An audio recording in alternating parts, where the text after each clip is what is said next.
all of the mishaps that this show went through. And then you watched as little by little we got even better and better. And people are even getting concerned. Well, what happens if they make a glitch-free show? We even talked about it last week. What if it goes glitch-free? We're really not going to have anything to laugh at. Sure, there'll be quality information. Sure, there'll be in-depth insight. Sure, God's Comic will give us thoughts and ideas that will change the country and change the world. Of course he'll do that. That's his gift. But we're going to miss the glitches. Well, fear not. The glitches are back. Wyatt didn't make sure my iPad was charged, even though he was here for hours. I made sure the iPod was charged, but I didn't make sure was that somebody wouldn't have unplugged it.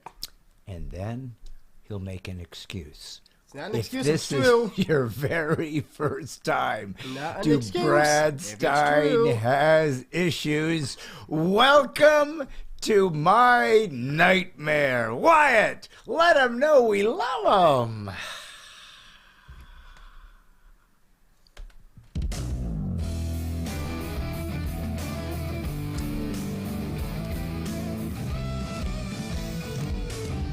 Oh, yay, yay, yay, folks. Hey, it's God's Comic Brad Stine, and you are watching Brad Stine Has Issues, where comedy, conservatism, Christianity collide in a cacophony of clarity. This is my special day where every Monday at 7 o'clock we get together and we talk about things that need to be talked about. We talk about America that I love. We talk about God that I love even more. We talk about family, friends, and fun.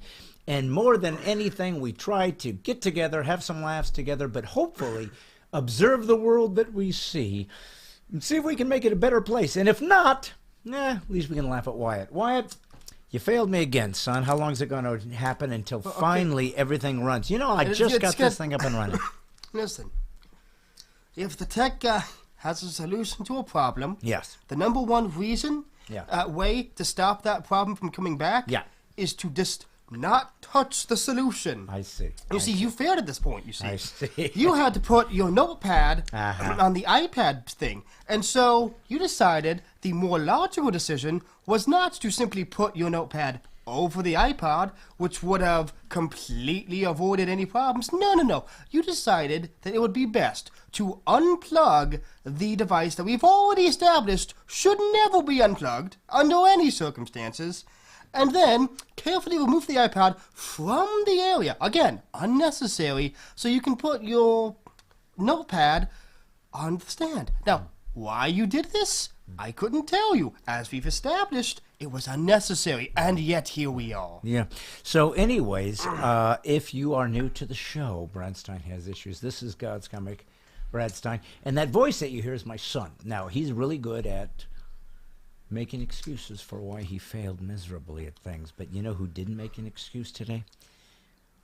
Well, my favorite four-named lady, Paula Faye Marie Rauchi. Greetings from inside the cone of uncertainty. See, she knows. Wait, hold on. You're actually reading the comments from the iPod? I am. It popped up, and while I was live, I had to try to figure out a way to sound like I was articulate by trying to click on it, and then find the Facebook app, and then find how to get on there, and then find the notifications button. I had to do that while I was live. Oh my goodness, that's so audience. This is amazing. He's learning how to press buttons. I know it. Oh my goodness. If this was a week ago, he would have complained, it's too hard. How do I turn the iPad on? But he's learning, audience.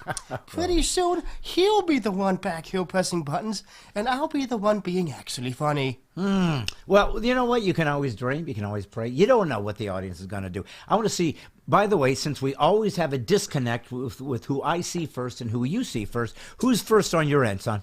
All right. Why don't we just say it on the count of three? So 1, 2, 3, and then we say it. Okay. 1, 2, 3. Nicholas. Karen Boy. What? 2 weeks in a row, my little Karen Boy. Where's Nick Kress? Second. He's second. Yep. How has she taken him to the hoop twice, son? Well, you did reveal his greatest secret and how he gets there first. I did? Yeah, when we were talking about Nick, remember? Oh, yeah, I don't remember that I Did you? I mean, you shared it with me. Yeah, I don't think I told the people because it wasn't fair. You know what we didn't show, though, was me meeting with Nick. Yeah, you gave me that that one about yesterday. Yes. So a little late to show that last week. Well, I know I didn't have it last week, but I have it. I have it this week. But and there's two things I needed to say. Number one, for those of you who come to see me live, I said Karen Boyd came twice to South Carolina. I said that Nick Kress came out to Minnesota, and I said, and then I couldn't think of somebody else, and then I just remembered two people. Benjamin Gregory, Mr. Link Connector. He came out and saw me in Dallas, and Stan Stinson with his son sat front row, stage left with his son. So I forgot those two guys. I'm telling you, I don't remember everybody that shows up, and when they do, I want to say thank you, and I'm certainly appreciative. But sure enough, I forgot those two guys. But anyways, I remembered him, and maybe there's somebody else out there that came and saw me and we talked, but I don't remember. So make sure you let us know. But listen, I was with Nick, and I did want to show the photo. Wyatt, can you throw that up so you guys can see that it wasn't a lie, it wasn't a fabrication, that me and Nick actually were next to each other in Minnesota. Wyatt, can you put that up so everybody can see? Right up. All right, let's see what it looks like from here. Come on, Nick, where are you? Okay. If you're confused, audience, Brad is the one on the left. Ah, okay. Well, listen. That's Nick. There he is, and you can see him. He's got my shirt on. Now, that shirt is one that he donated to. He won an auction, and I signed it and sent it to him, and he came out and saw it. This was the second show. He came to 2 shows, and that's Nick and I. And so anybody else that wants to come see me, I'm going to be, let's see, I'm going to be somewhere Wednesday. I'm going to be in Hot Springs, Arkansas, but that's for a pastor's retreat, so you guys won't be there. Lord knows. I got no pastors watching me. Let's see who else is out there, White, so I can say hi to the folks. But let's see. Sean Sirick's here. Excuse me. Devin Garcia is here. Brian Fight is here. Clovis Jones. Hi, folks. Clovis from Wayne, Michigan. God's Comic and Son. God bless. That's Erlinda Gutierrez Petriello. Mark Huerta Sr. Hello from Central California. Hey, Mark. How are you, buddy? Luis Leone. And let's see. Oh, we got Stephanie Nelson. Now, she clearly is a fake account. She's probably a porn star. And Stephanie Nelson, she's hitting on all the guys. So all you have to do is ban them, and we'll have to come back, and get rid of her. But she's fake. It's and any guy that's on my squad knows when some person is coming on here and basically being a bot or a troll. Joe Flores. Read the message? Because it's very obvious it's fake. Yeah, I know. Can you please send me a friend request so that I can be one of your honest friend on Facebook? Yes, exactly. I know. Anyways, ignore it. It's not even a girl. It's probably some like Taiwanese guy. Yeah, how do you ban things on this? I know. Well, we'll get it later. Hey, San Diego's here. Joel Fleury. Gerald Shea showed up. Stephanie tried to do her thing again. Brad Stine always has issues. That's Patrick Bed. So, no, I only have one issue. My son. Marissa Piper, Jeff Hayes, and Dusty Wilhelms here. Carrie Tudor, either Brad and Wyatt Kinsman, Ohio. Back in the house. Glad to hear you. Elena Hutchins. Why, you know who I'm missing? Who? I'm missing Kit Kat Sparrow. Oh, she's here. She is? Yeah. I don't see her. She never shows up anymore. I haven't seen her for so long. I literally just saw her like 5 seconds ago. All right. Well, listen. There's Nick. He's there. He said he was first. He said he was first on his feed. Really? And yeah, but Karen said that she did win. Carrie Tudor, we got him. James Line, there's Barbara Duvall. She shows up. Nancy Price showed. Rebecca Daly Dwyer and Patrick Sarah. Well, listen, they're all here. They're all doing their thing. And they're showing up on a Monday night. Now, listen, football probably started. Are they doing Monday Night Football, White? Do you know? Because you could care less about football, right? Yeah. Sorry, I'm trying to ban that one bot account. Okay. Yeah, I love kicking pigs to the net to score the field run. Yeah. I know. And you know how much more fans there'd be if we called it kicking pigs to the net? I mean, Isn't that what you call it? It's pigskin, yeah. Oh, yeah. No, it's... Pigskin? Pigskin? I thought it was leather. Well, didn't they call it the pigskin? When I know they called it that, but why would they double down on being wrong? Why? Yeah. Probably because they're just making excuses. You know, like you did earlier when you messed up my honestly, iPad and then blamed me. Honestly, why would they single down on getting it wrong? I mean, you get 4 downs, I guess. 4 downs. You do get 4 downs. I can see it, but What? Speaking of 4 downs. Also, I am duct taping that cord to the iPad after this broadcast. And I am, you know what? No, not even duct tape. I'm going to JP weld that cord to the iPad. Can you This do that? ain't happening again. Yeah, no, let's not have that happen because I need this. How else can I say hi to folks? Well, you see, you only need it when it works. Right. The JP weld will allow it to work, you see. Yes. Even when you try to mess with it. Oh, yes. It's my anti-Brad Stine repellent. Oh, will you stop it?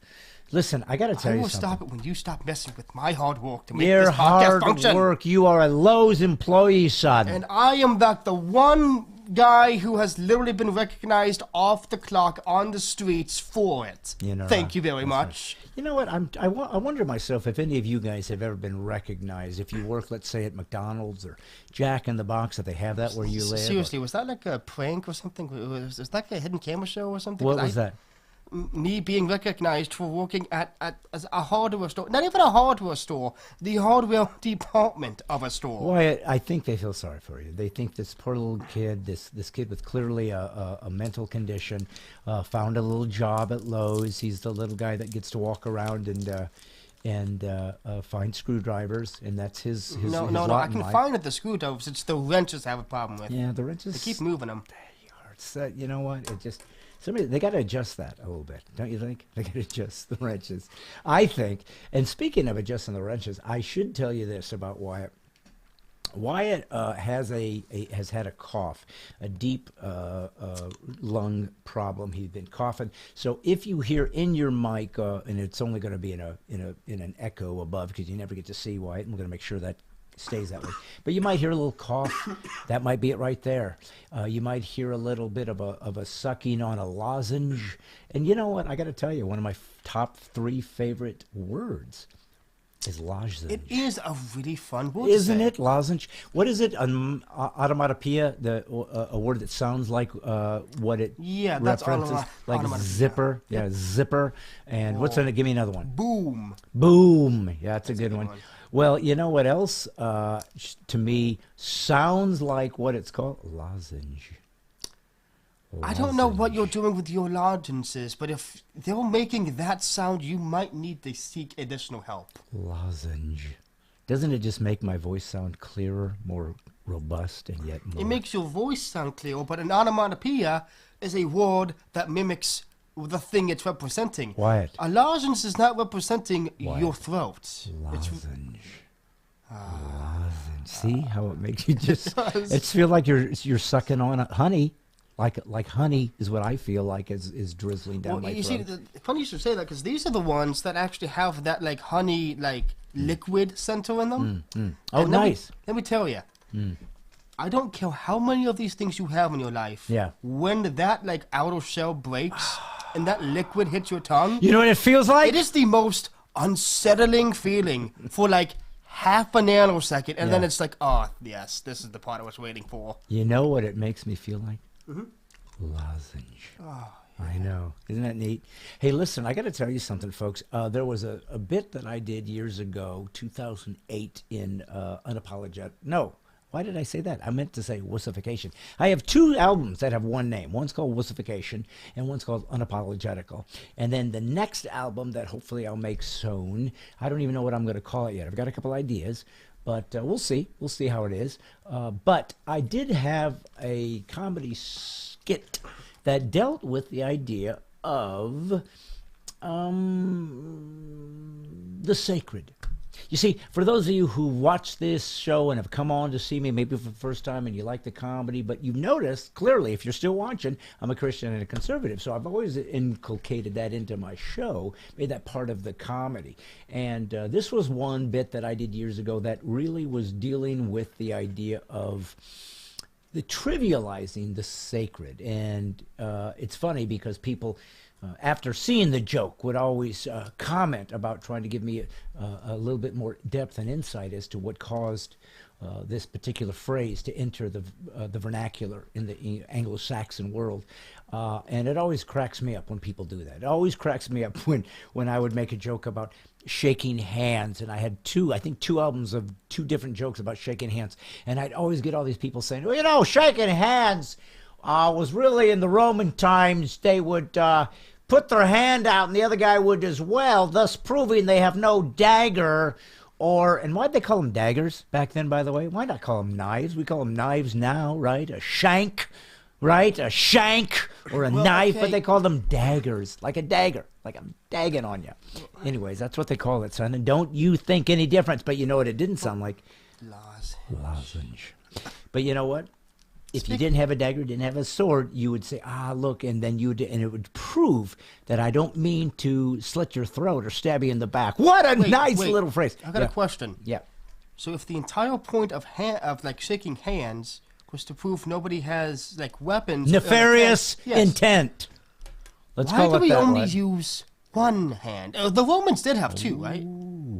They did have a second spare arm just off to the side, right? And is that a modern development? And those who didn't pay attention to that particular hand ended up using the phrase "et tu, Brute," which surprisingly happened very little. Very much so, folks. I'm going to give you a chance to mosey on down memory lane to an old routine that, once you see it, will give you the sense of calm and peace that normally only comes from a lozenge.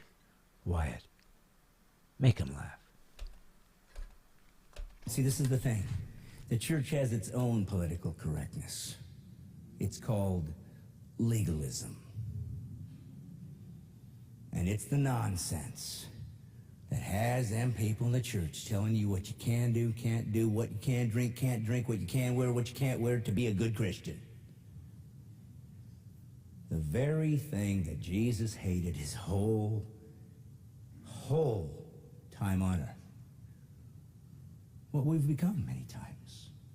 We're not all in the same place. You're not supposed to judge people where they're at in the journey. You're supposed to judge them where they're going. I think we've got to give ourselves some more grace. And maybe it starts by just allowing ourselves to do stuff we should have been able to do all along. You got to yawn. You got to sneeze. Because that's all you get anything for, is a sneeze. Ever think of that? You yawn, you got to apologize like you did something wrong. The only thing you get something for is a sneeze. When you sneeze, you get a God bless you. That's all you get. You don't get blessed by God when you yawn or burp or cough. I guess it's not quite as miraculous. But when you sneeze, they give you God bless you, which never made sense to me because we used to say God bless you for special occasions. You've helped the sick and the lepers. God bless you. How does a sneeze weasel its way into this thing? It's like the worst thing you can do to somebody. You've gotten germs all over me. God bless you for that.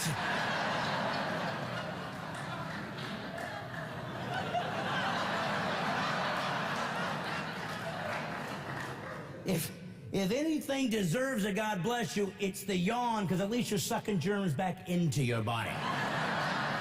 Cleansing the environment. Sure. Hey, you just saved me from that avian bird flu. God bless you.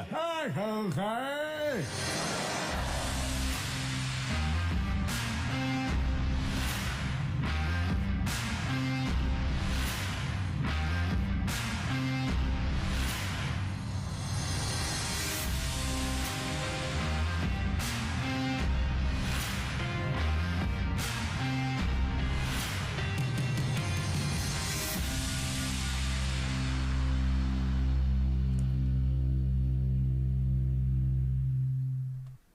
Now, it really does bug me. See, comedy comes from true places. Matter of fact, that's what you probably hear the most when you go to a comedy club or you think about comedy and comedy that you like, comedians you like. You hear this said all the time, oh, that is so true. This is a very classic response to a comedy routine. That is so true. Or, I've thought of that. Or, yeah, why is that? Or you laugh because you were aware of it, but you never stopped and contemplated it. And that's got kind of a good launch to where I want to go right now with this tiny little segment. Because as I said, Brad Stine Has Issues is conservatism and comedy and Christianity combining and colliding in a cacophony of clarity. So even though that was the humor, notice that it had something to discuss. And what it had to discuss was the idea of sort of these traditions. Now, that the reason that I made a couple jokes about shaking hands over the years was I just always thought, honestly, and I'm just, again, this is the show where you get to see me and I talk about me in my actual life and who the real person is, not the comedy character. If you went and saw Running the Bases, that's still out in theaters, I have a small role in that, so you see me as an actor playing a whole different character, or you see me as a comedian playing that guy that you just saw talking about, pardon me, but this is me. This is me, the man, the person, the human, the American, the Christian, the father. And I try to give you sort of some thoughts and insights as to how and why I came up with some of the things I did, because I assume that's what people tune in for. They're interested in me for some reason. So I find that when I shook hands with folks, I didn't like it initially. I just didn't want to touch folks. It just kind of bothered me because, you know, your hands are all whatever.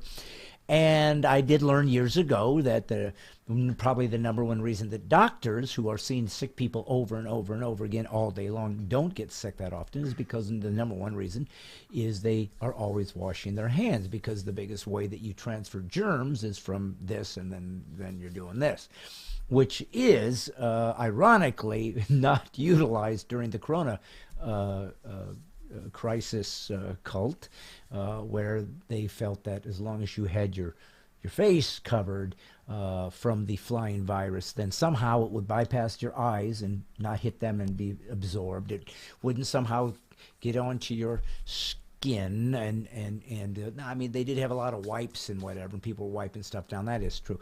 But the big thing was that, you know, people were pulling and doing this. So again, it just showed such a ludicrous lack of taking anything seriously and yet frightening the world into submission.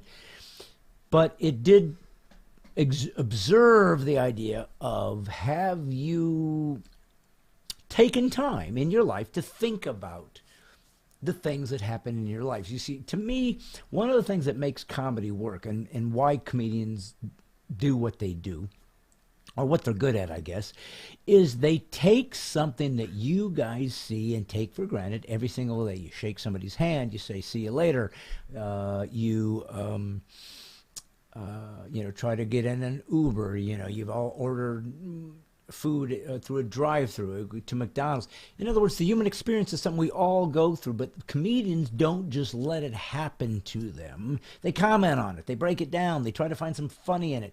That's what makes it a puzzle. That's what makes it an art form. That's what makes it jazz. Jazz is something. Now, Wyatt is a great drummer, and he has played all types of genres of music. But Wyatt, haven't you always told me that jazz is the most unique and maybe most challenging form and genre of music? Well, it's kind of hard to say specifically what genre is the hardest, because you can take any genre of music and make it hard. Okay. I will say jazz is definitely technically one of the most complex to do, like, at the professional high-end level. Yeah. Because that, and it's all get down to what's expected of it. It's supposed to be technical. It's supposed to be players playing at their best. Okay. It's not like country or pop where you can kind of phone it in and it still technically counts. It works and it fits, and most people won't notice. But doesn't what make jazz different, because there can be great drummers that play country and great drummers that play polka, I suppose, and great drummers that are rock. I mean, you know, you can still be a great drummer and choose a particular genre. But isn't what makes jazz a little bit more interesting is the beats sometimes are a little off from what a typical standard is, or they expect you to be able to improvise. Isn't that really what jazz is you don't really know. The whole group is so good that they just kind of wait and see where it ends up, and they didn't even know that's where they're going to go. It's not written on the charts. They have to just sort of allow it to take place and develop independently and originally at the moment, and all these musicians have to sort of interpret and hear it and go with that flow. Now that, to me, is a dangerous way to do music. And it's definitely not something that happens all the time. But yes, improvisation is one of the hallmarks of, like, great jazz. Yeah.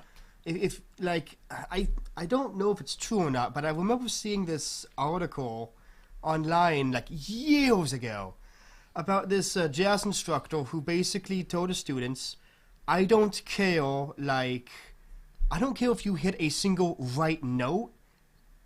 If you feel correctly, no one's gonna care. And to prove it, he did this insane like jazzy saxophone solo, hit every wrong note on the scale that you can imagine, and apparently still sounded good. Again, I can't confirm that story actually happened, but that is generally the gist of improv. It's not necessarily it's not hardly defined by a certain set of rules. But but as a drummer, your job is to hold down the beats and measures, Yeah, right? well, I and mean, that's your job is one of the reasons why be the metronome. And that's really why you don't really hear that many good drum solos or bass solos like you do guitar solos, because somebody's got to keep the beat going. Right. Guitar player trying to do that, that doesn't end well. But here's what I want to ask you. So who gets to sort of dictate the direction in a jazz ensemble when they start going off on a organic sort of improvised roll? Does the drummer still stay locked into his beat, and sort of the guitarist or the saxophone guy is the one that gets to play the melodies around that, but you still lock in? Or does the drum somehow follow in and begin to find new nuances to the whole scheme that they didn't expect to happen? Or do you kind of have to stay stuck as the foundation? Well,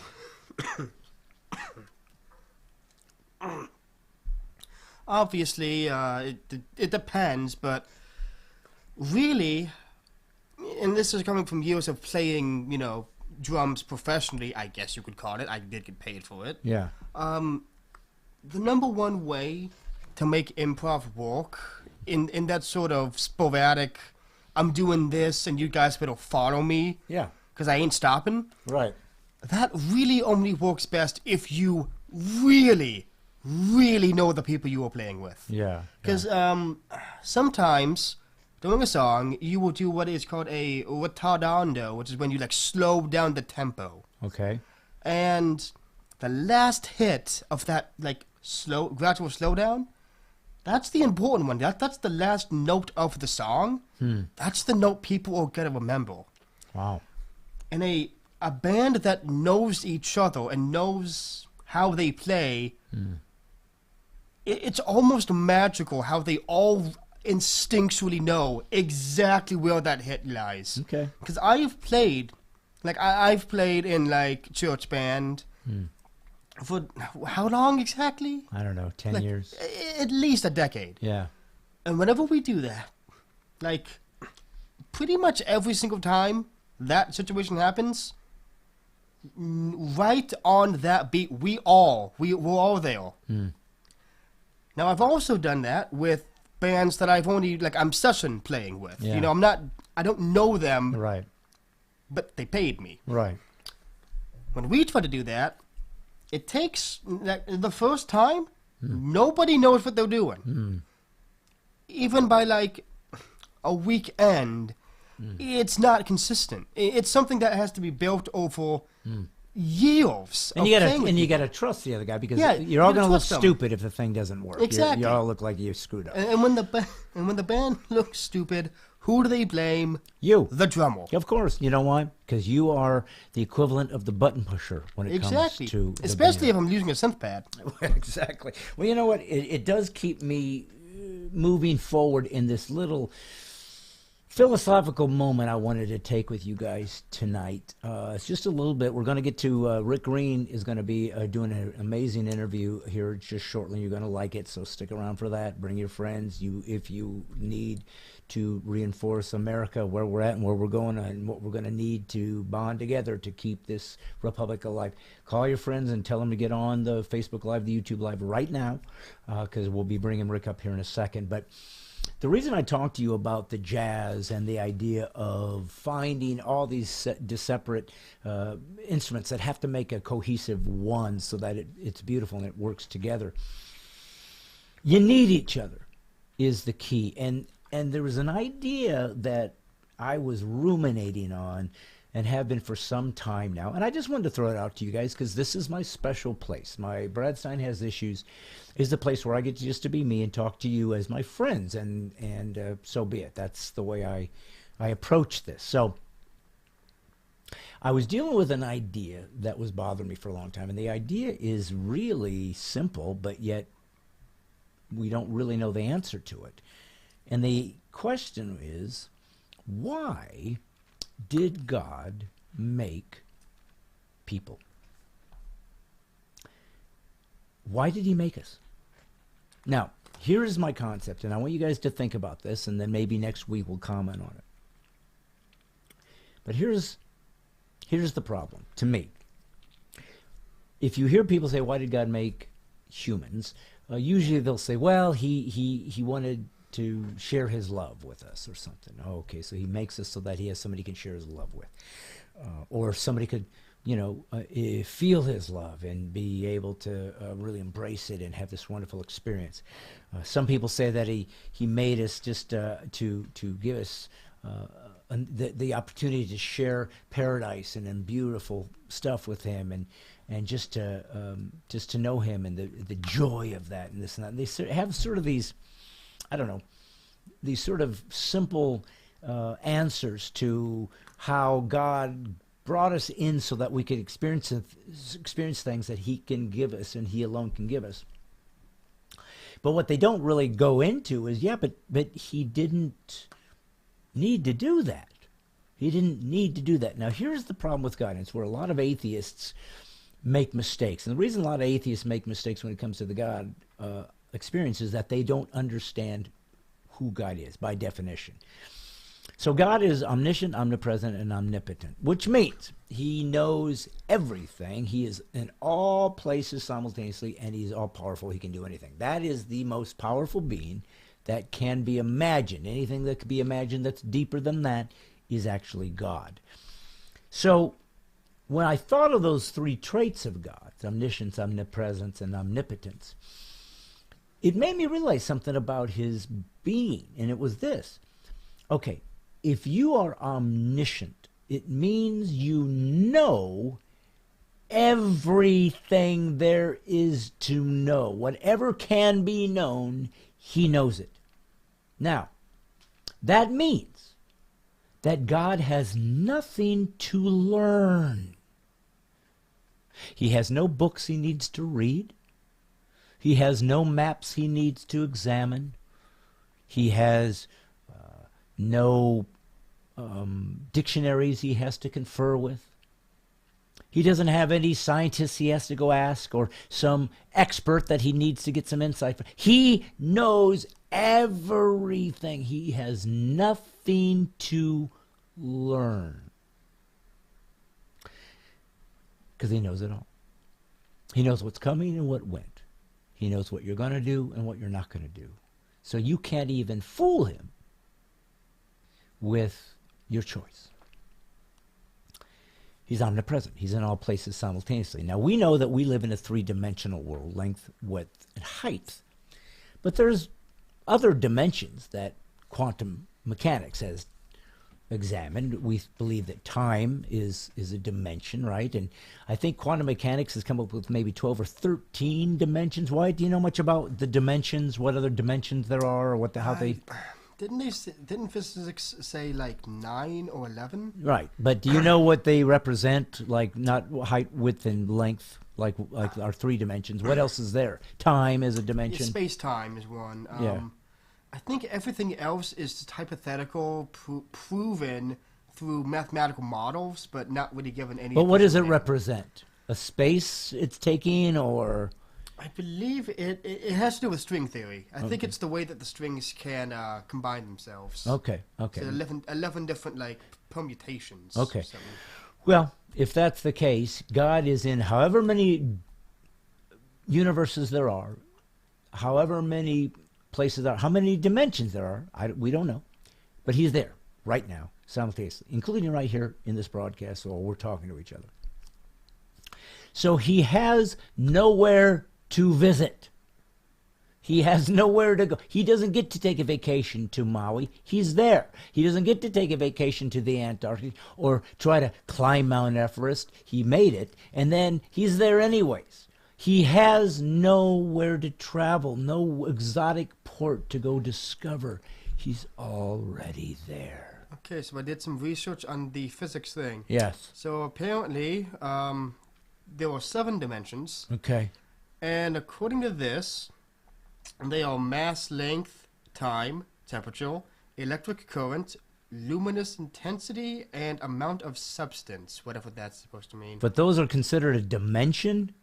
Well, you see, the thing about a word like dimension is that it means basically whatever field of science is using it wants it to mean. Okay.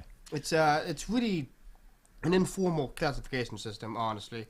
Well, it sounds more like senses, like we say 5 senses, but there's more senses and that's than why that. I'm not too sure about it. Yeah, so that seems like it might be conflating 2 different ideas. Well, but hold on, let me. well, you look for that, but I gotta keep going with these folks because I have something I want to break down about God that has been bothering me, and I wanted to get you guys to take.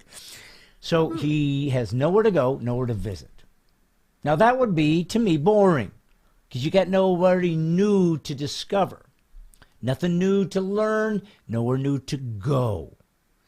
And he's omnipotent. He can do anything. So he has nothing to motivate him to do. It's not like, hey, I'm going to go create this thing because it doesn't exist and then it's going to, and I'm going to be excited about that because I need a new bench and I'm going to carve it myself and we're going to shellac it and put on the feet and the bench wasn't there and I took raw material and now there's a bench and I feel great about myself. And that's the point. Now you could say, well, wait, he made the universe and he made 3 dimensions and made time, space, and matter. So he did in fact take nothing and then make this thing that didn't exist before. But here's where I'm struggling. It implies, if God made all of this that makes us who we are, as though if he did it, he would find satisfaction. If he made us and made dimensions and made space and time, if he made the universe and he made the sun and the moon and the water and us, so we could interact with him, he would feel more valued, he'd feel more satisfaction, he will have accomplished something. And my problem with that is that it presumes then that he didn't have something. But he does. He's omnipotent, omniscient, or joy. Which means he was missing that.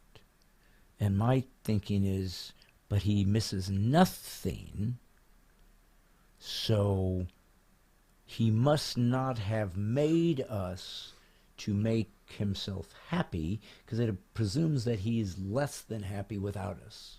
And he didn't make us so that somebody could love him, because that presumes that he wasn't complete, that the Father, Son, and the Holy Spirit, the 3 Trinity that is self-encompassing, complete in love, complete in community, complete in relationship. He didn't need somebody to feel better about himself, didn't need his self-esteem dealt with. He was completely content because he is literally God.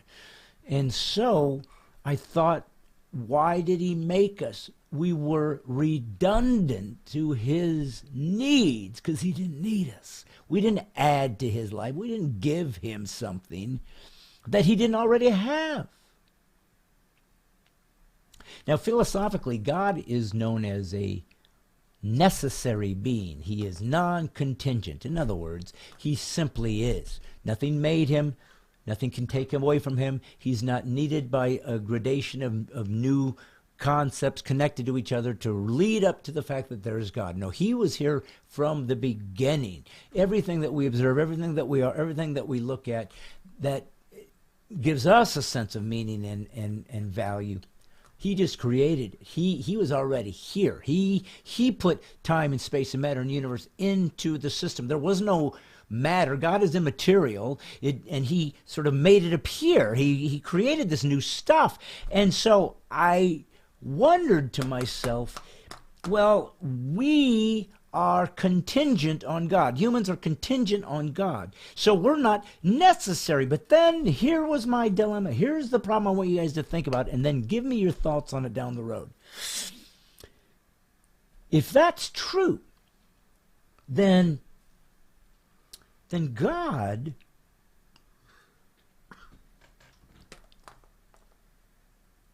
would have existed without us, which he did from eternity, but he's still God. Now, here's the question I pose to you. We got a new king in England. We don't. I mean, we don't care about the king, but they got one because their queen died, so her son becomes the king of England, right? He's literally the king of England, and all the English are his subjects. If some virus came through, and we know how unlikely that is, and killed every English person in England, every single person in England died, but somehow he survived. But every single English person died. Is he still the king? In other words, can you be the king without subjects? Wyatt, we can hear you crinkling your lozenges. Just wanted to let you know. Sorry. Okay. If you're maybe a better idea would be if the king was on a island in the middle of nowhere and there was a bunch of people and they all died. Is he still the king? Are you a king if there's no subjects? That's what I'm curious about. The reason I say that is I wonder to myself if the definition of God is this being that is omnipresent, omniscient, omnipotent, the ultimate being, but there was no one to worship him. What's the purpose of God? He's still God, I get it. But if nobody knows it, what's his purpose? Is he here for no reason? In other words, can you be defined as God if you have no one below you to make the observation and to balance out the idea that there is the supreme being and there is less than? So it made me wonder, is it possible, and this is my final conclusion that I'm exploring, and I want to get your thoughts. Is it possible that the reason God created humans is because he had to? The nature of God is that he's God to subjects. And so we are contingently, because God made us, necessary. Did God make humans because for God to exist, there has to be those who worship him? It's the only way that allows him to be titled God, because it balances out the way that reality is. So it makes me wonder if the beauty and the love that God gives to us and shares with us and wants to interact with us, it's not because he was bored and had nothing to do and he thought he was just going to make some subjects. But we were needed in the ultimate plan so that God could be God. Not because we made him God, not because we have some power over him. Yeah, I hope you understand what I'm saying. But it was the only way for God to reveal himself, is that there had to be somebody to reveal it to. So we're necessary to his nature, and he said he made us in his image, but contingent on him. Anyways, that was just an idea that I was battling in my mind that made me wonder if that makes us even more amazing, makes humans even more beautiful and sacred and holy and fascinating and beautiful. That as much as we can't survive without God, and we certainly need his salvation that he gave to us in Christ, who had to become a human to do it. Wow, we're part of his story too. I don't know. Just throwing it out there as an idea. Folks, I'm going to let you ponder that. I'm going to bring on one of our best guests, one of the guests that we most like. I had to do this interview a few minutes earlier. But if you know Rick Green, he is called America's Constitution Coach, and he's being shown on he's getting on TV shows all over the place. Maybe you've seen him in other things, and so he happens to be a good friend of mine, and we do shows together. So you guys get special access to him that most people don't. Trust me.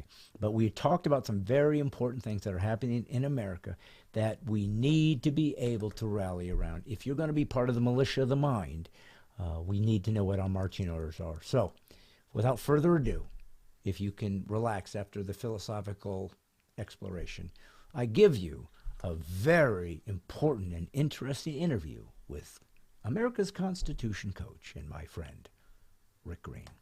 Enjoy.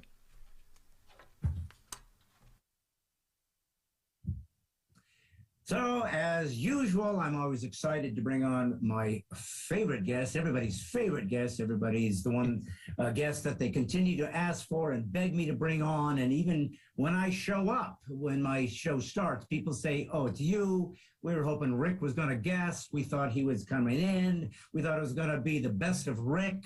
I don't know, but nevertheless, that's not what you get. You do get me, but the good news is I can pass the baton on and bring on a Brad Stine Has Issues favorite, Rick Green, America's Constitution Coach. How are you, buddy?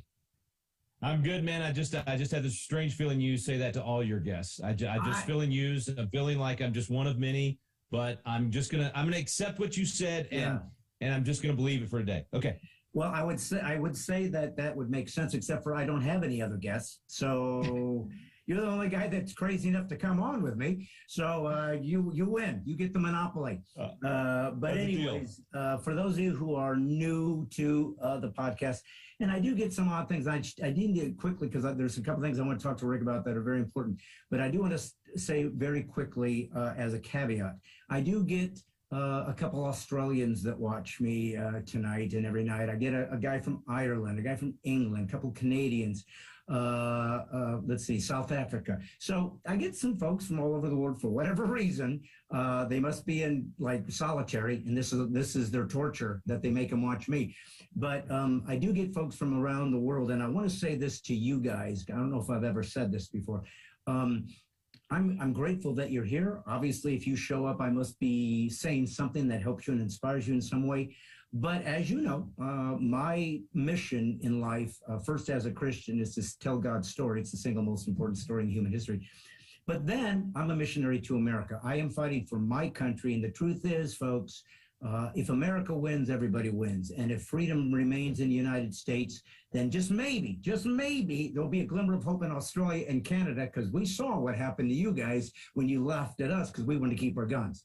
So that's kind of what happens in real time, and the real consequences of having specific rights given to you in your Constitution or not. So that's what Rick is here for. He is an expert on the greatest and longest lasting Constitution in human history, the American Constitution. And so, Rick, I just want to get right into it. We don't have a lot of times. You're a very busy guy, getting busier all the time, and I'm so grateful that you're out there telling the story of America. But I just want to start with this, and I want to let you have more time to talk than me. But sure. Over and over again, we have seen in this administration what appears to be some serious abuse of the federal government in a weaponization against American citizens. Now, that sounds like right-wing rhetoric. It sounds like talking points or whatever. But just recently, we saw a pro-life Catholic man advocate get raided by SWAT team by the FBI who had some kind of misdemeanor, supposedly shoved a guy or pushed him. There was two different sides to the story. Nevertheless, clearly, no reason whatsoever to have such a ridiculous amount of force by the FBI over a misdemeanor charge. So we're watching in real time, little by little, step by step, what it would look like if your government became totalitarian. I mean, I don't know how else to frame it. So let's start there. Am I overreacting? Am I trying to be too sensitive? Or is this, in fact, a canary in the coal mine? I don't think you're overreacting at all, Brad. I'll admit that as I read that story, I guess it was Friday night. I think I was flying to Colorado Springs at the time, and I texted to my wife because, you know, I can get online on the plane. I'm online, I'm reading the story, and then I texted my wife, I am boiling right now. My blood is boiling. I was righteously angry. Still am righteously angry over this thing. You described it exactly right. Apparently 30 armed to the teeth FBI agents come in, guns pointed in on this guy and his wife and kids. Just absolutely ridiculous. You look at the picture of he and his family. It looks like, you know, I just forgot the family's name in Sound of Music. Von Trapp. Anyway, whatever. Looks like, yeah, look like the Von Trapp. I mean, just a sweet family, you know, and you think this is our federal government abusing and intimidating those who they politically disagree with, the pro-life side. And to do this over, apparently from what I can tell in the story, even if the worst case scenario is true of what the other guy says, it wouldn't justify the FBI being involved at all. That's a local police matter. But apparently what actually happened, according to the pro-life activist, who I tend to usually believe the guy that's trying to save lives, not the guy that's trying to kill babies. So the guy that's trying to save lives says that, you know, this guy was really going after his 12-year-old son. And so he basically got in between them and pushed this guy away from his son. So, you know, listen, admission, Brad, I punched out a state rep years ago over some things that I thought he deserved hitting over. You know, I had the chance to go turn myself in. No FBI raid on my house. I shouldn't have done it. You know, I had to pay some fines over it. I actually punched the guy, and the FBI didn't show up with 30 people. And this was an state official. So just compare what happened to me, and I was in the wrong, to what happened. Now we'll say my John Wayne side, when somebody said, did you hit that guy? I did say the same thing John Wayne said in that movie where he said, as hard as I could. But that's another story. This story is about the abuse of federal law enforcement. And I tell the story and embarrass myself about what I did back then in order to say, I mean, the local sheriff's office took care of me. They didn't need the FBI to come in with 30 people. This is absolute abuse, Brad. You're 100% right. And if I could go back to Trump's raid, this is the type of thing that we had a revolution over. I mean, when they did this to Trump, you and I covered it already, but it was a writ of assistance what they just did to him. James Otis gave a 5-hour speech in 1761 over this, and John Adams said that was the birth of the American Revolution, which grew up 15 years later to adolescence, and the Declaration of Independence was born. So these types of things are what cause nations to split, and I just can't believe that these people are willing to go this far. And honestly, Brad, it's going to come down to the new Republican Congress and whether or not they are willing to take the big enough, bold enough steps to rein in this out-of-control federal government and out-of-control FBI. I think that will determine whether or not we head into a complete split as a nation, or we can restore this nation and once again be one nation under God and be in this thing together. Well, yeah, I think that's true. As you know, we've done so many things together that I just have gotten more and more frustrated with Republicans, because it's like it's easy to talk about the theory of the three branches of government and the checks and balances, because it's a beautiful idea and it actually works, or has worked. It got us pretty far. We're a couple 200 and something odd years into this, and it's still going. It's still happening. I'm not going to say it's going strong, because it's not. We're kind of in a dilemma right now, but it does make me actually follow up with that, because I was going to ask this later in this interview, but this is better because you just brought it up. What exactly? Let's use a real-time example, just to help people walk along this and feel it emotionally. We've got a problem at the border in Texas, where you live, that is unprecedented. We have a president and an administration that literally is letting people walk into our country not vetted, whether they are sick, whether they are criminals, doesn't matter. They're allowed to come in. They are not trying to defend us. They are not sending in military. I guess you wouldn't do the military, but the National Guard, however you would go about it, I don't know. I mean, it's probably a difficult problem. I have a friend in McAllen, Texas, who actually is very involved there and very well known there and knows all the folks there. And he's watching them walk into his yard. I mean, this is as real as it gets. And they're sitting there realizing we're going to have to defend ourselves, because these are real people that literally, we don't know what they're about to do, but many of them are coming in. They told me the stories expecting free things. They literally go up and say, you got to give me phones and you have to, I mean, it is unprecedented and it's unimaginable that somehow he has justified this and feels, and I don't even know what they're using as their virtue signal. Justification. Yeah, I don't know what they're doing. Yeah. But here's what I want to ask you about this. You were in, you were a state rep. You've been in the political realm. You know all those guys or many of those folks. So let's start with this. Let's just be fair. Is there something right now, if Republicans, obviously they're the only ones that are going to defend us, if they decided right now, this is going to be the most pressing issue right now on us, is we are going to do something about this. What could they do practically to actually begin the process of ending this? I mean, it'd be one thing to have a bunch of commissions and a bunch of interviews and talk, and it's nonsense. It never accomplishes anything. Is there something they can actually do that we as citizens, who are the true government of the United States, can demand of them and hold them accountable to? Yeah, and let me first acknowledge what you've described on the border. It is a disaster. We're at 5 million now that have come across under Biden's disaster of an administration. That's more than almost half the states have in their individual populations. So 5 million is more than half the states, not combined, but each of those states. So it's a disaster. And it's not just the numbers and the overwhelming of people coming in and then wanting services and wanting free things and all of that. It's exactly what you mentioned. It's the unknowns. It's the gotaways. Almost 1 million that are gotaways who have come across. We see them on the satellite image in the nighttime scope, but we don't know who they are or where they went. So there's criminal elements there, the fentanyl, all the problems, the child sex trafficking, the disgusting things that are happening. So it's got to stop. And that's why South Texas Democrats that have been Democrats their entire life are switching to Republican over this. Elected officials that are Democrats that they're the kind of people that would have said 2 years ago or 5 years, I wouldn't even associate with a Republican, and they're switching to Republican. So the real responsibility here. Okay, so Article 4.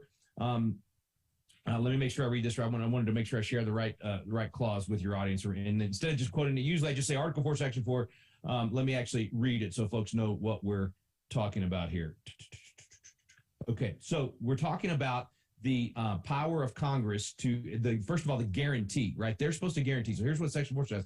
The United States shall guarantee to every state in the Union a Republican form of government and shall protect each of them from invasion and on application of the legislature or the executive against domestic violence. So an invasion is happening. 5 million people is clearly an invasion across the border, and the federal government's not doing their job. There's also clauses in here about immigration. It's the responsibility of Congress to deal with that. And good immigration is good. Have a policy that has good immigration, not all this illegal immigration. Okay, when they're not doing that, then we flip back over to Article 1, Section 10. So here's what states can do.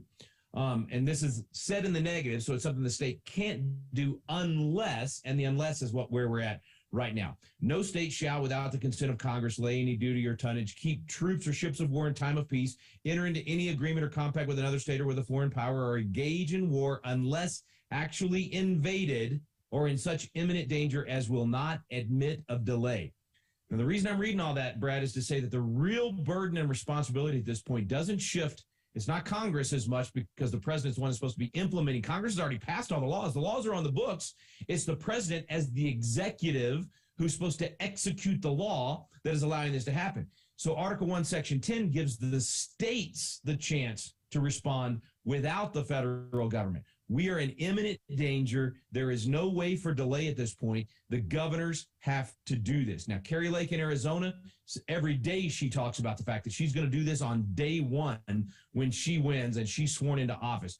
She will then force Abbott to do it. So Greg Abbott could have done this a year and a half ago. He has refused to do it. What is he supposed to do? What does he do, though?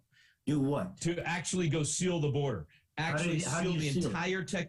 How? Well, you can literally go in with that we've got a couple of plans that we've recommended to him. One of those is to use the tank, I'm forgetting the name, the big containers. Use these huge containers to drop those things in. Boom, boom, boom. You can build that wall almost overnight, even if you didn't finish what Donald Trump had started. And then station the troops, and every person coming across is immediately detained and not taken to a bus and sent somewhere into the United States. They're taken back across the border, and they're forced to go back across the border. You literally stop it from happening. Now, I realize I'm simplifying it. There are areas where you can't drop a container. You have to use aerial. There's cliffs. There's all kinds of issues there, but it can be done. The governors have to do it since the president is unwilling to do his job. I wish Abbott had done it before. He's now doing more. Now, they are starting to stop more of them when they come across, but they should be sending them back across. Now, he's sending a handful of the, it's so funny to watch New York, who's gotten a couple of thousand, and Washington, D.C., who's gotten a couple of thousand. It's a state of emergency over a couple of thousand. We get that every hour. Every hour, that many coming across the border in Texas, and all of a sudden it's a state of emergency. And of course, Martha's Vineyard, freaked out when they got there. One little plane load from DeSantis. So that's a really long answer to say it's the states that are going to have to do it.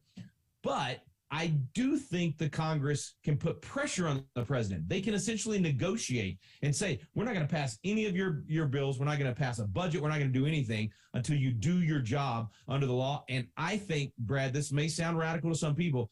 I think impeachment. Mayorkas should be impeached. The agency head that is responsible for this should absolutely be impeached for not doing his job and protecting us. He's not, Homeland Security is a joke right now when you're letting 5 million people come across the border. So start with some impeachments. It only takes, 50% in the House to impeach, and then the Senate, you need 2/3 to convict. So you may or may not get a conviction. Frankly, I think there's some Democrats at this point that are going to be under pressure to say, do something about this.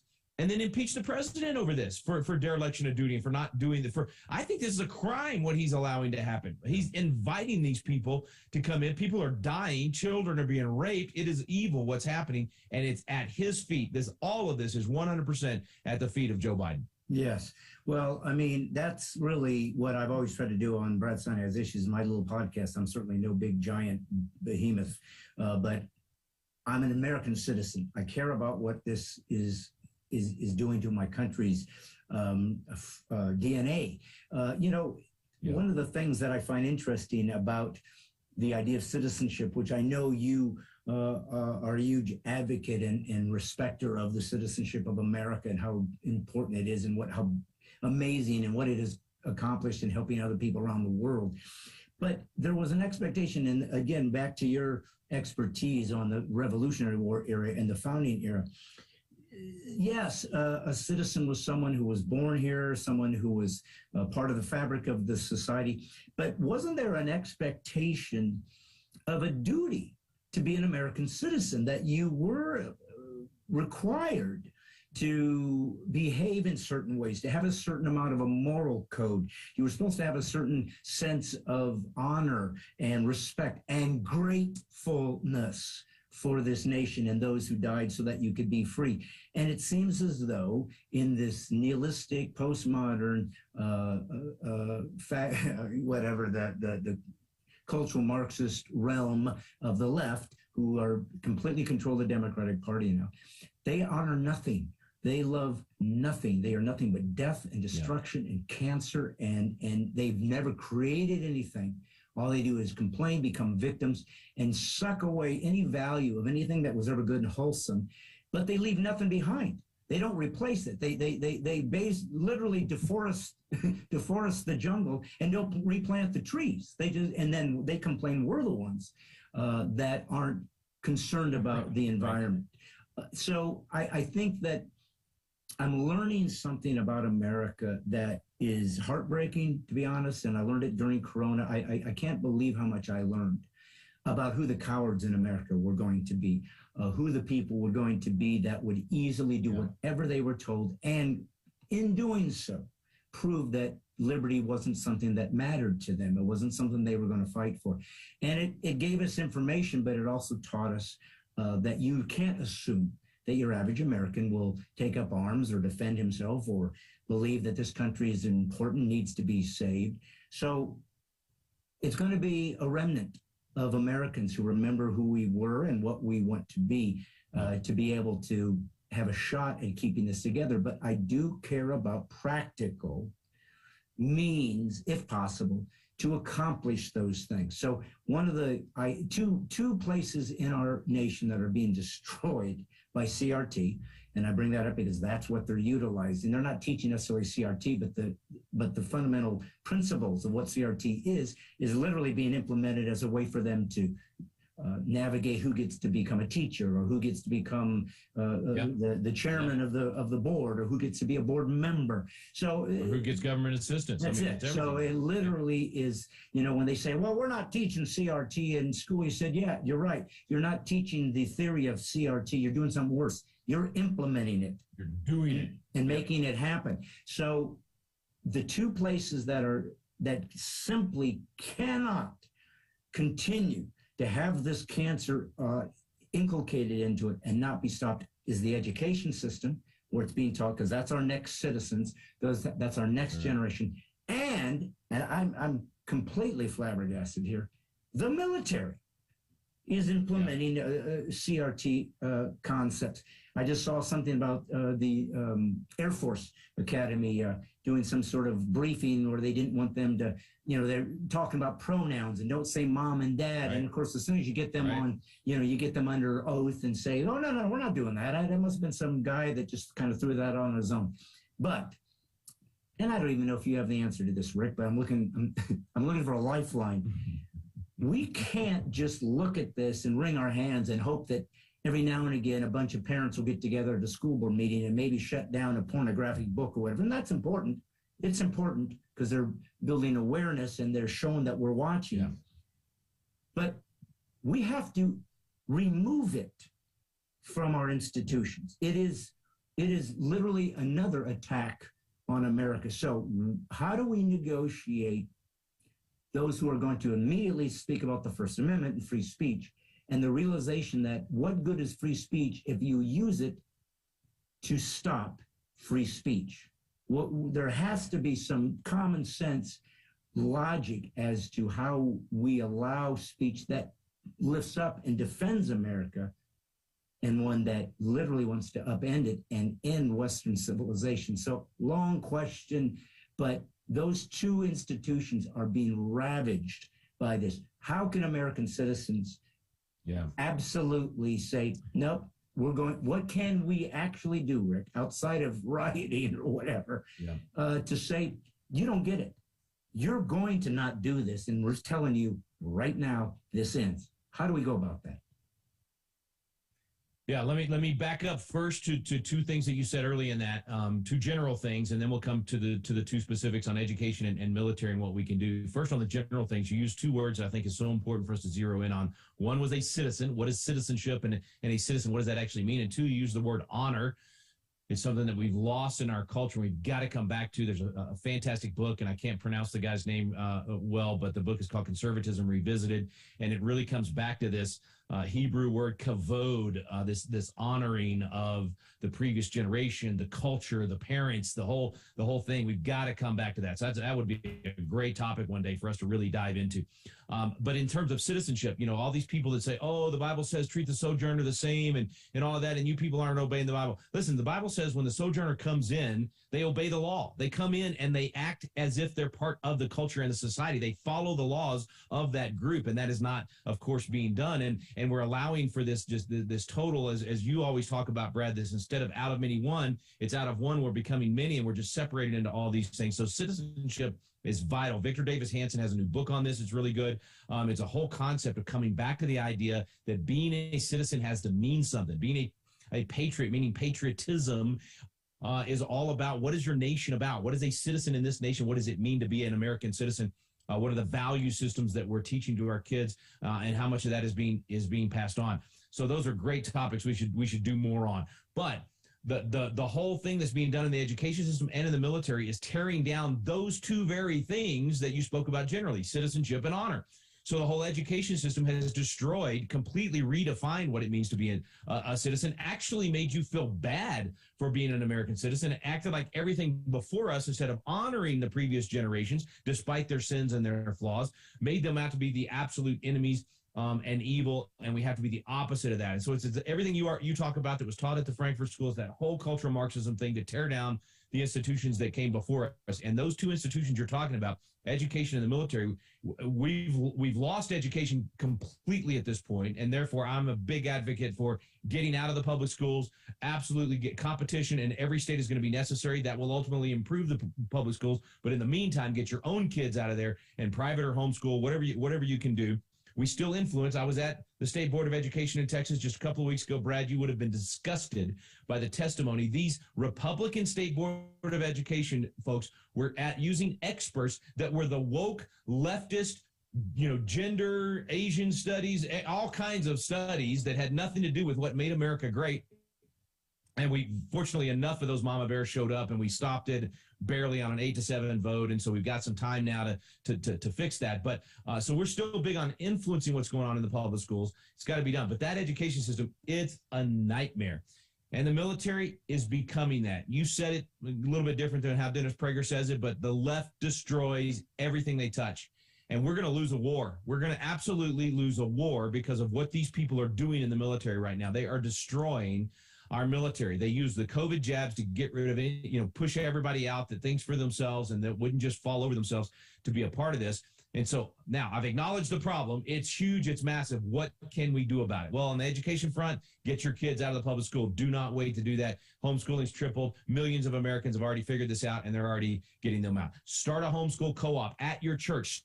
Start a private school at your church. Go to your pastor right now and say, why is our building sitting empty 5 or 6 days a week? We're using it on Sunday and Wednesday. Let's invite the homeschoolers in the community in to have a co-op and use our building. Or let's start a private school here and get some of the people in the community. It's going to have to be done like that. It's going to take a whole generation to win back the education system and change this thing. Pete Hegseth has a great book out called The Battle for the American Mind. He addresses this in a much more in-depth way. And a lot of what he says in there, Brad, you and I have said, David Barton has said for 30 years.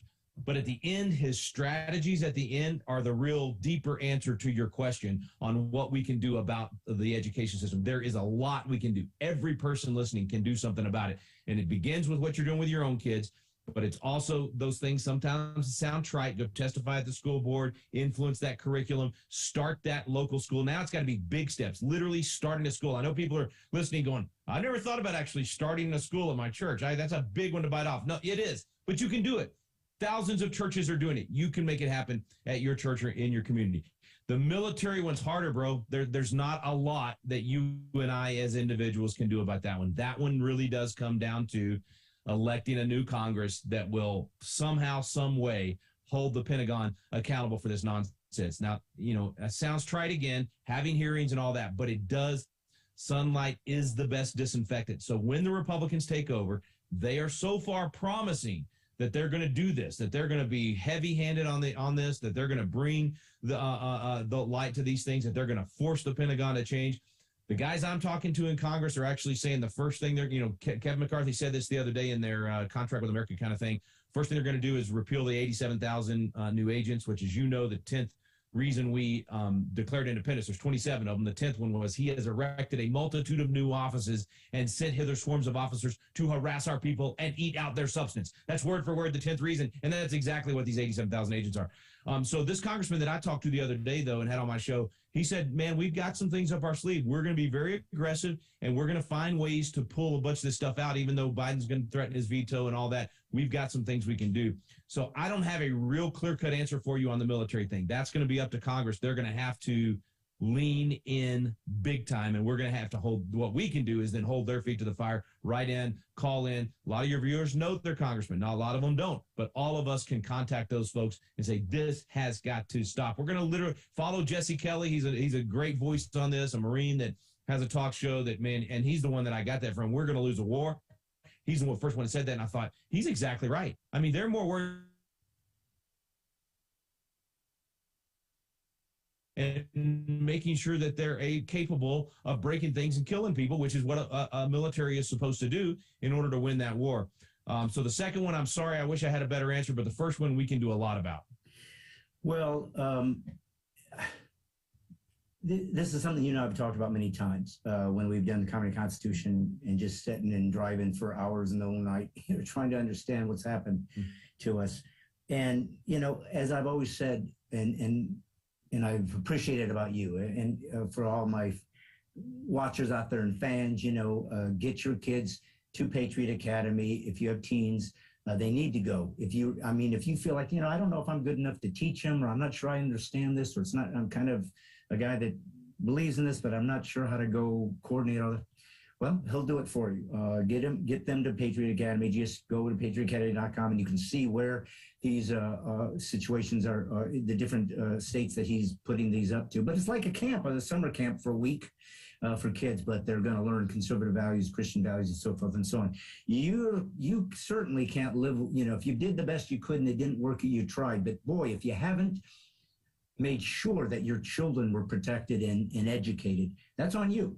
I mean, the truth is there's no screwing around anymore. It'll be hard to start a church. I don't care if it's hard. So what? It was hard to start the United States of America. So you don't want hard, then you don't want to be. See, there comes a point where I believe you don't get to call yourself an American anymore.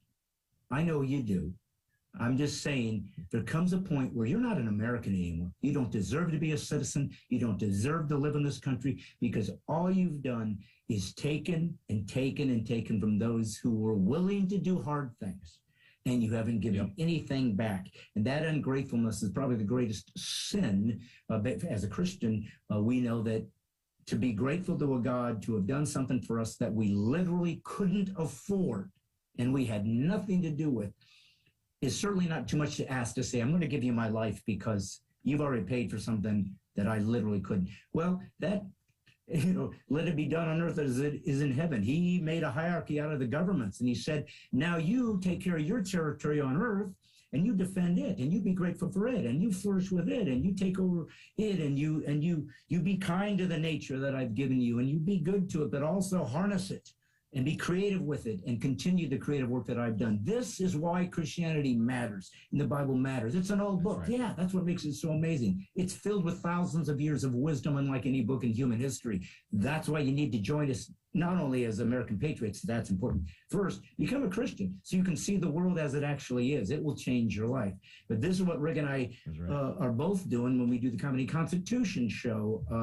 Again, it's not a commercial for us. It's saying, we're doing the best we can with the little bit of territory and leverage we have. This is what we can do. We can talk about it. Yeah. We can put it out there. But we're trying to inspire you so that you take it and you do likewise. Because I can't follow you to your home and to your communities and to your school. That's your responsibility. But that's where I came up with, you know, you guys all wanted t-shirts, Militia of the Mind, and that sort of movement. That was created out of whole cloth with Rick in one of the Comedy Constitution shows. It just kind of came to my mind, and we realized, man, that's a framework of a way to see things. We don't have the tech support. We don't have the dissemination of information support. We don't have the president supporting us or the executive branch. We don't have a lot of defense of ourselves in those who used to be channels that defended America's values. So we have to be smarter than them. We have to outwit them. We have to be as wise as we can, harmless as a dove, but be willing to do whatever hard thing is asked of us. Amen. Or don't complain when things go wrong, and certainly don't even have the audacity to call yourself an American if you don't have the balls to act like one. And so that's what we're trying to do. You know, when Americans realize that they're the government, you know, if you could leave the folks with, I don't know, it's such a large task ahead of us, Rick, but it's so important. If you could just give, you know, you teach these biblical citizenship courses, you teach these constitution courses, all or something, by the way, you guys can become part of, get his information by going to patriotacademy.com. You can become a constitution coach, a biblical citizenship teacher, or do you guys do that? I'm not sure, but I think you can learn to do it and do it into your church yourself.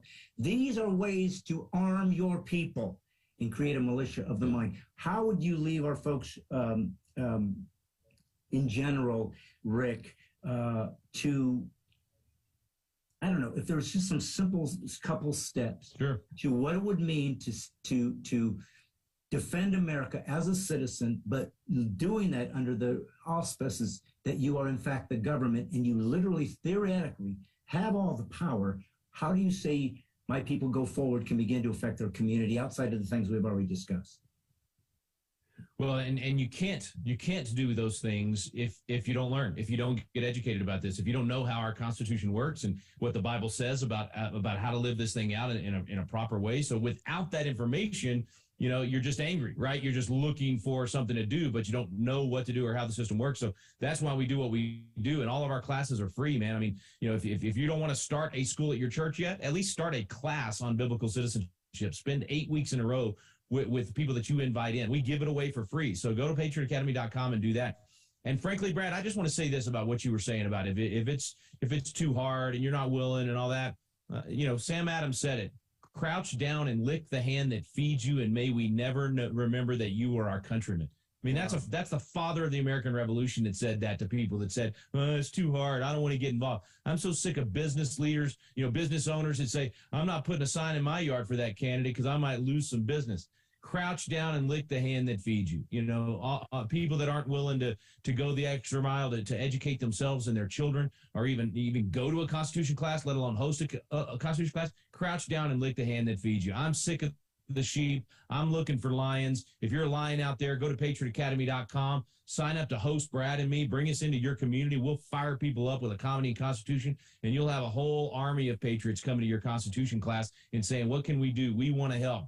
Here, my Lord, send me. We're looking for the lions. So if you're a sheep, don't go to my website. But if you're a lion, come on, brother. We're looking for you. Amen. And as we get ready to wrap it up, can you give us, because it's always heavy what we talk about, and it needs to be, can you give us a couple moments of good news, a couple things maybe you've seen out there in the, you've been traveling, you've been working with some very high profile. Brad, it's all burning, man. It's just all burning. It's all. That's because you keep going to Portland. That's because you keep going to Portland. You gotta leave. Actually, yeah. Let me in on it. Speaking of Portland, let me in on a good one. I was in Seattle just a week ago at a church where the pastor sat down. He had me in. Eric Metaxas was there the month before. Hegseth's going to be there next month. I told him he needs to have you in, Brad. He does this thing called Apologia. Guy told me right there, he said, 30 years I was the pastor at this church, and I was that guy that wouldn't talk about the tough subjects, wouldn't talk about politics, didn't want to make anybody mad, yada, yada, yada. He said, COVID woke me up, and now, he's had all these people like I'm talking about in, and they're doing a biblical citizenship class. That church is on fire.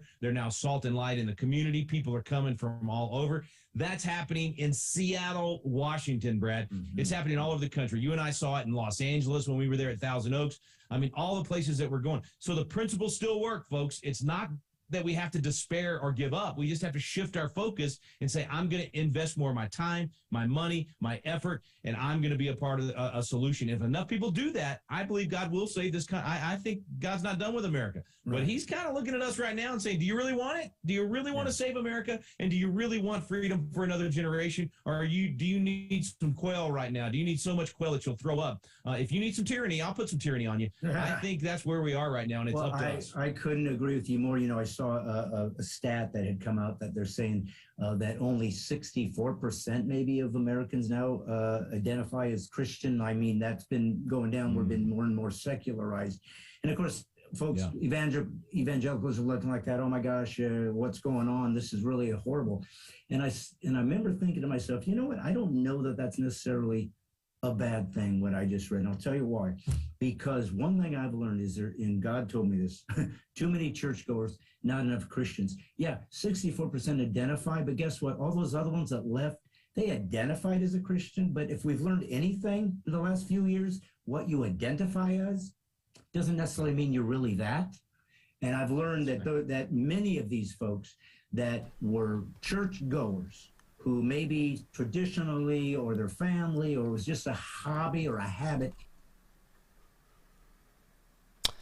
So there you have it. We're not screwing around. We have a real country that's in real trouble, and it's the last great hope. I saw someone, I think Danny Herring, is that who it was from, Danny from Canada.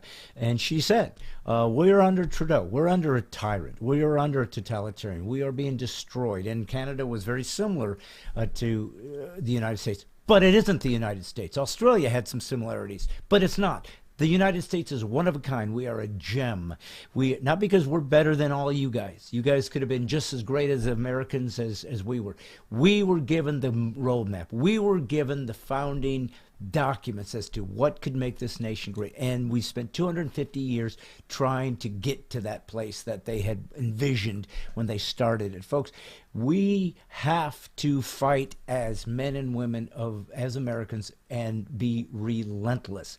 We are in the fight of our lives. It's real. It's real. I'm doing what I can with this podcast, with my live events, with these things with Rick, with these things with Jonathan Chiliafaro, the Spirit of America show that you're going to see more and more about. Shows I'm doing with Kevin Jackson and Tim Wilkinson called The Unapologetically American. There are a black comic and two white comics, and he's a well-known black conservative, Kevin Jackson, Black Sphere.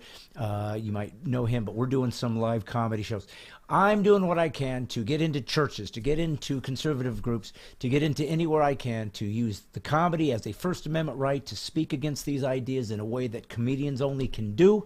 And I'm doing it to try to fight and to inspire you and to give you information so you can go out and do likewise. If you want copies of my book that was re-released, Being a Christian Without Being an Idiot, with a whole new chapter on how political correctness cannot survive with Christianity. This is a book that is filled with lots of, if you have the old brown version, this new version has a lot new updated stuff.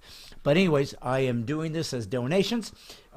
If you want to help with me in the fight for me to be able to continue to grow the podcast, to try to get out and do live events, I've got a very special guest that I will have on next week. And it's supposed to happen, so I'm going to tell you now because you're my friends. Lauren Boebert, the Congresswoman from Colorado, is going to be a guest with me next week, so as we speak. So again, I told you that if I get better and better at this and you can help me to build a place where I can trust that they're going to be on the other end when we do the interview. I'm bringing on congressmen now. I'm bringing on people that I haven't even tapped into yet as we get better and better at this. But you can help me. I need subscribers. I need people that want to believe in what I'm doing. I'm one of a kind. I'm the only Christian conservative comedian doing what I'm doing. So for $50 plus $5, so I can mail it to you because it's $5 every time I mail it, I will send you a a signed copy of Being a Christian Without Being an Idiot. I'll sign it to anybody you want. You just say, I want it. We'll send you the link. It's a nonprofit ministry, so you just give your gift, and we'll send you this gift as a thank you. So it's $55. I had to add $5 so I can afford the postage. But anyways, let's get a bunch of them out, make them Christmas gifts, have them made out your mom, your grandma, whomever. They'll love it. It's funny, but it's got some insight. That's a way to help grow this. If you want to be a regular subscriber, you can do that too by just simply tell me how to subscribe. And again, it is a tax-deductible donation because I'm a ministry. I'm speaking of my faith first, but this country that I was given, I'm going to fight for. This is where we're at. This is what we're trying to do. This little show that started out on my lap is now trying to fight for America in my own little way that I can. Wyatt, thanks for being here, even with your screwed up chest, but you really did pretty good, and a lot of people prayed for you, so you probably got healed, what happened. Thank you, Rick Green, for coming on. Thank you for listening to my philosophical soliloquy. I hope that was interesting to you, and we will be back next week. This is God's comic, Brad Stine, and Brad Stine Has Issues. Remember, PC free is liberty. Never be politically correct. If they say you're not, you know you've been complimented. And remember, folks, as God's comic, woo, all I'm doing is putting the woke back to sleep. Hope you enjoyed the show. Please share, tell others. See you next week. Let's have 5,000 next week. God bless.